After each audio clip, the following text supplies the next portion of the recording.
The MLB season is basically over, but we're moving on to the next tier list. We've got shortstops up in today's video. We're going to be ranking every shortstop in Major League Baseball from elite all the way down to bench. And we're getting it started first off here with Anthony Volpe, who's had a really okay year. Volpe, of course, is phenomenal defensively. Really, really good defensive shortstop. But at the plate, the bat started off hot and is cooled down quite a bit. He's just not really getting a ton of extra base hits this season. A lot of singles from Volpe. I think Volpe probably falls in the solid tier. Again, that glove is elite. He's phenomenal defensively at shortstop. But at the plate, he still needs improvement. He's only 23, 24 years old. He's going to get better. I haven't lost any faith in him. He's just not there yet. Here come the angry Blue Jays fans. I don't know. To me, Bo Bichette's a weird one because he's a good hitter. His defense is kind of whatever. He's a singles guy more than he really is an extra base hits doubles guy. I don't know. Bo Bichette's someone that I go back and forth on. I think he's like a top 10-ish shortstop. He's right in that range, probably from like the 8 to 11. I'm going to put him in all-star for right now. I don't necessarily know if he's going to stay there by the end of the video, but I do think he's better than Anthony Volpe right now. Like, I'd rather have Bo Bichette, but there's definitely, there needs to be some sort of improvement, I feel like, in Bo's defensive game for him to get to that next level. Bobby Witt Jr., the easiest one of the entire video, elite, disgusting, any kind of way you want to explain it. Bobby Witt Jr. is the best shortstop in Major League Baseball, and I don't really think there's a question there. Bobby Witt's numbers are incredible. He'd win the MVP if it wasn't for Aaron Judge. 32 homers, 332 average, 390 on base, 590 slugging, 980 OPS, and he's disgusting defensively at shortstop. Bobby Witt is the king. This is exactly what you want out of your franchise player. So damn good. Rocchio can't hit, not a good hitter at all, but he is a really good defender. Great glove over at shortstop. That puts him in mid. He's not a bench player because, again, he's on a playoff team, one of the best teams in baseball right now. Statistically, he's playing shortstop every day. He does exactly what they need. Play good defense. And that's what Rocchio does, because at the plate, 8 home runs, 206 average, 614 OPS. It's just nothing to write home about. Below 300 on base. I'd normally put someone like him in bench, but because he does have that elite glove and there is value there, he's going to be in the mid tier. Carlos Correa, ready to throw him back in elite. He's definitely a top 5 shortstop in the game. The glove was amazing this year. When he was healthy, the bat was amazing. The numbers were way back up from the previous season. He's so confusing because when he's hurt, it seems like he almost plays better. When he had a full healthy season last year, he wasn't great. I don't know what to do with you, Carlos Correa, but I'm just going to put you in elite because you are a really, really good player. Just need to stay on the field more consistently. It's a shame that he's on a loser team like the Twins, though, because my God, they have no interest in ever doing really anything, it seems like. But Correa, absolute stud. CJ Abrams, he falls in this kind of solid category for me where he's a good player. We saw him take some strides forward this year, but then, of course, he had the casino problem. He got sent down. His defense has been atrocious. The worst shortstop defensively in baseball. But I'm still taking him over Brian Rocchio. They're not in the same tier. I don't care how bad his glove is. His bat's so much better. He steals a bunch of bases. I think there's a lot more growth in his game left, too, where I don't really know how much better Rocchio gets. So for me, Abrams goes in solid, but he's someone we have to keep an eye out for because that defense is bad. We know he has the off-the-field issue now. What do we do with CJ Abrams? How do we handle this moving forward? Corey Seager, obviously still going in elite. It's a down year for the Rangers. It's a bit of the World Series hangover, but Corey Seager, low-key put up a great year again. I feel like not a lot of people are talking about how good Corey Seager was at the plate again. Seager in 123 games, 30 homers, 21 doubles, 74 RBIs, and 864 OPS. It's just surprising because he had such great numbers the year before. He was an MVP candidate. The Rangers fell off. You didn't expect that hard of a fall off, I feel like. And defensively this year, he was also fantastic. So Corey Seager, one of the best shortstops in the game, no doubt. Dansby Swanson, obviously defensively elite. Like, there's no question. Again, another really, really good defender. But,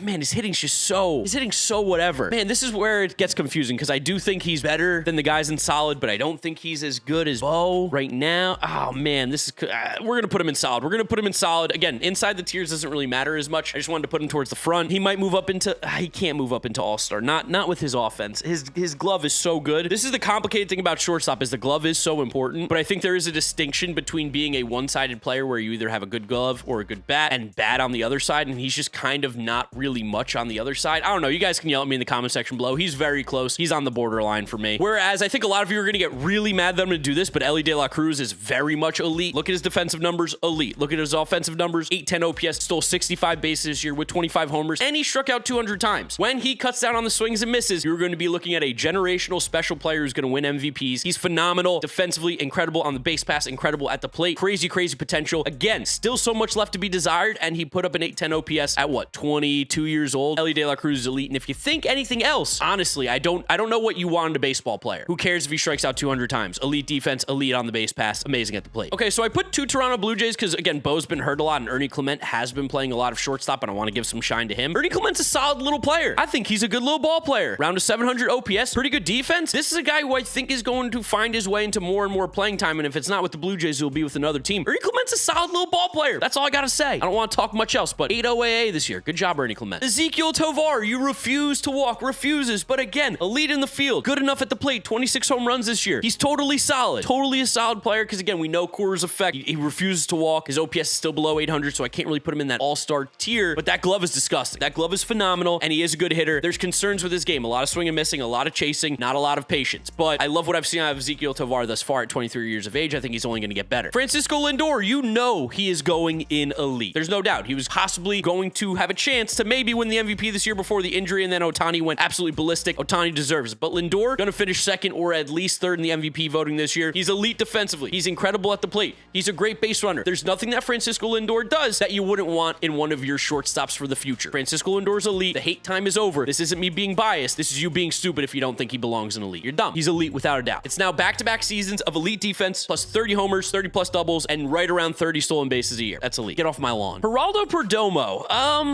Man, what do I do with him? I'm gonna be honest. I'm not really a huge fan of Geraldo Perdomo's. I think he's a completely like whatever player. I think they're just waiting for Jordan Lawler to get there. I'm gonna put him in mid. I know he's okay defensively, and at the plate it's like a 718 OPS, but I don't know. He doesn't move the needle for me. He hits the ball on the ground. He's a slap hitter. Doesn't hit the ball hard. Doesn't strike out. Gets on base. That's the one thing I'll give him. He gets on base and is serviceable at shortstop. I don't know. I don't see it with Geraldo Perdomo. Maybe this is being crazy. Okay, I'm starting to realize there's a lot of elite shortstops, which makes me think I got to move Carlos Correa maybe down to all-star, because Gunnar Henderson is for sure elite, and we can't have 6 elite shortstops. Maybe we can. The position's loaded. But to be fair, those 5 guys do feel a little bit different than Carlos Correa. Gunnar Henderson being one of them. Gunnar Henderson is elite. Gunnar Henderson is disgusting. He's one of the best players in baseball. Now, defensively, Gunnar has stuff to work on, but at the plate, you're not going to find many shortstops better than Gunnar Henderson. 37 homers, 21 stolen bases, 897 OPS this year, 282 average, 366 on base. He's just so dang good. Only 23 years old. It's crazy the group of young, talented shortstops we have. Look at this. 3 of the 5 best shortstops in baseball, I think this is undoubtedly true, are 23 years, 24 years old, 22. Like, the age is unbelievable. Along with the younger guys that are in the solid, like, this is a loaded position. There's not going to be many, if any, bench players at shortstop right now. Oh, there's a couple, but none of these guys yet. Gunnar Henderson, stud, MVP candidate. Ha-Sung Kim, solid little ball player. There's something about Ha-Sung Kim that I love more than Geraldo Perdomo, even though they're kind of the same player. I don't know, Kim's got a little more pop in his bat. He's also a good fielder.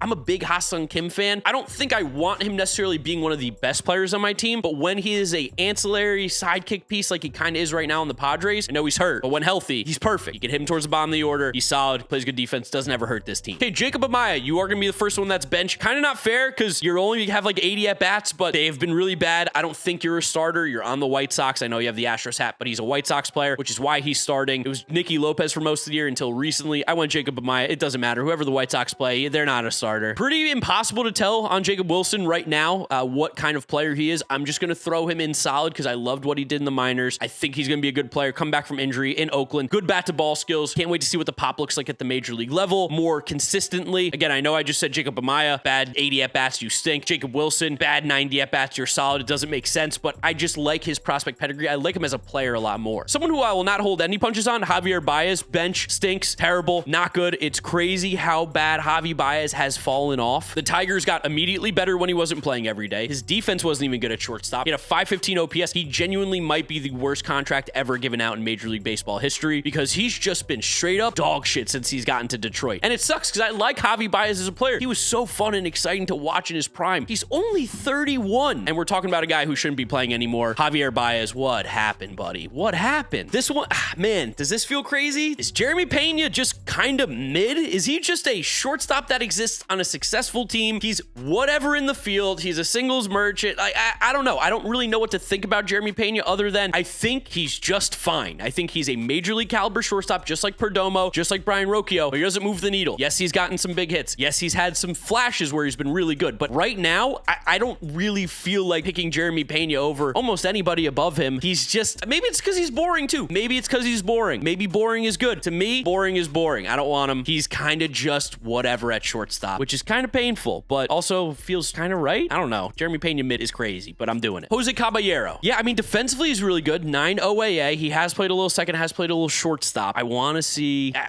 I'm putting Jose Caballero on bench. He doesn't start for most teams. He doesn't even start on the Rays necessarily all the time. He's a bench player, low average, doesn't get on base. He stole 44 bases, plays good defense, but that's pretty much it. And that does feel like a bench player. Sorry, Jose Caballero. JP Crawford was awesome last year. Not so much this year because of injury. Not so much the year before. I think for now, JP Crawford finds himself in the solid solid tier. I think he's a good shortstop. I don't think he's a great one. I think there's players that you choose over him, but he has the ability to reach higher highs. Just also kind of a weird season. I don't know what to do with JP Crawford. He's fine. He's solid. Mason Wynn, solid. I mean, he's kind of Jeremy Pena light. He's kind of just a younger, more exciting Jeremy Pena, but I think that's also why I'm going to give him the benefit of the doubt. At 22 years old, basically having the Jeremy Pena season, I'm going to give him the benefit of the doubt and put him in solid. Maybe he'll get better. Doesn't particularly hit the ball hard, which is concerning, but he doesn't strike out, plays good defense, really good athlete. Give him one more year before I really want to bump him down. He's been a completely good player. I think Nick Gonzalez is kind of getting an unfair look here because he's now playing a lot of shortstop since O'Neal Cruz moved to center field. I think at shortstop, he's a mid shortstop. I think he's a better second baseman than he is at short. This one I'm going to keep short and sweet. Not really the position for him. Mid for now, but I actually think he's a decent player, just at a different position. Orlando Arcia, bench. He should not be a starting shortstop right now. It's actually crazy that the Braves have been rocking with him all year long. I know he's had some big moments for them in the past, and I know he's a pretty good defender, but 219 average, 627 OPS. Like, if he was on any other team but the Braves, like he was with the Brewers, you're cutting this guy. He's just not good enough to be starting every single day for a team that's serious about winning a championship. And right now, that's just what's happening with the Braves because of their weird roster. He's not an everyday shortstop. I don't expect him to be their shortstop next year. I think the Orlando Arcia hype is finally dying down. Tommy Edman, to me, is a nice little ball player. His value is that, kind of similar to Jeff McNeil, can play a bunch of different positions, plays them all relatively well, but just at shortstop, mid. I mean, he's just not like the rest of these guys. He's a little bit of a slap hitter, good baseball player, decent enough in the field, but there's nothing that jumps out that makes you go, need Tommy Edman. Again, it's a great fit for the Dodgers. Wouldn't want him to be my starting shortstop if I wasn't the Dodgers. Trey Turner, awesome at the plate. One of the better hitting shortstops in the game. He's fantastic. He obviously steals a ton of bases, good athlete. Defensively, not so much. He aligns closer to me with Correa, Bichette than he does with Gunnar, Lindor, Elly, Corey Seager, Bobby Witt Jr. Trey Turner is still awesome. He's still probably the number 6 shortstop, I think, in Major League Baseball right now. If I were to rank based off of what we've seen this year, I think he's number 6, which I think is a completely fair spot for him. 20 homers a year, 20 stolen bases, 800 OPS, below average defense.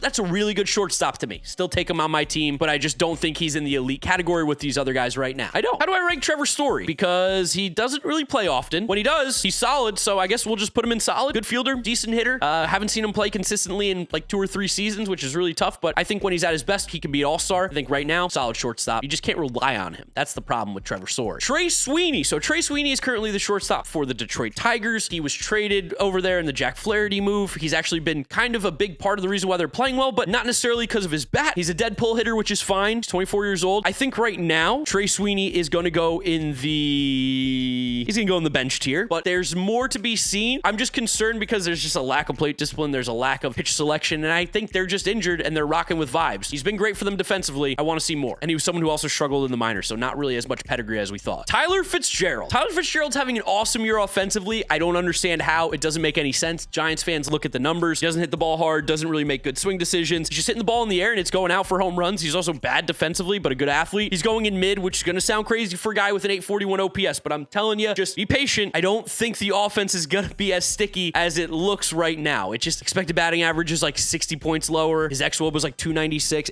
None of it really makes sense. His expected slugging is a full 120 points lower. I think there's going to be some regression for Tyler Fitzgerald, and you've seen it recently. Willy Adames. I love Willy Adames. He's going in the all-star tier. Big Willy Adames fan. Glad that he bounced back. But 30 homers, 20 stolen bases, good defense at shortstop. Big Willy Adames fan. He is going to strike out a ton. He had a down year last year, but he totally bounced back. I think he's one of the 10 best shortstops in the league. An underrated player and hitting free agency. Look for the Braves, looks for the Dodgers to sign this guy. I can't really wrap my head around why Xavier Edwards is hitting as well as he is. I think he's a good little ball player. Shouldn't be playing shortstop, though. He has negative 10 OAA in like 70 games, which is shocking. He's not a shortstop. He's terrible at the position, and he's a slap hitter, but he can slap it well. I'm going to put him in mid because, again, wrong position. Not fair to him. Value-wise, at shortstop, you're killing any value he has because he's terrible there. At second base, he'd be great, but right now he is a shortstop, puts him in mid, even though offensively he's been awesome. Like, he's been great, steals a ton of bags. Put him at second base, you bump him up. It's kind of the Nick Gonzalez-ish thing. And then last but certainly not least, we got Zach Neto. Now, defensively has been bad. Offensively, 20 homers, 20 doubles, 30 stolen bases, fun counting numbers, 761 OPS. There's stuff to improve upon in his game. I think he's a solid player. I like Zach Neto. Loved him at Campbell. Love the approach and the improvement that he's shown this year. He's a very, very good hitter at the plate. So for me, that's solid. This tier list is chaos. I mean, the shortstop position's loaded. There are not a lot of bad shortstops in the game, which is such a difference from where it once was. Used to be the weakest position. Now it's probably the strongest in all of baseball. I'd love to know what you guys think about my tier list down in the comment section below. Do you agree with me? Do you disagree with me? Let me know what you're thinking. Drop a like on the video if you enjoy it, as well as subscribe to the channel so you don't miss out on any of the content coming at you. Follow me on all my social media, GiraffeNeckMarc. Links are in the description. That's that's where I'll wrap it up. You guys know the drill from here on out. YouTube recommends you watch this video. This is my most recent upload. Click through those if you have not yet seen them. Thank you guys for watching, and I'll catch you all on the next video. Bye.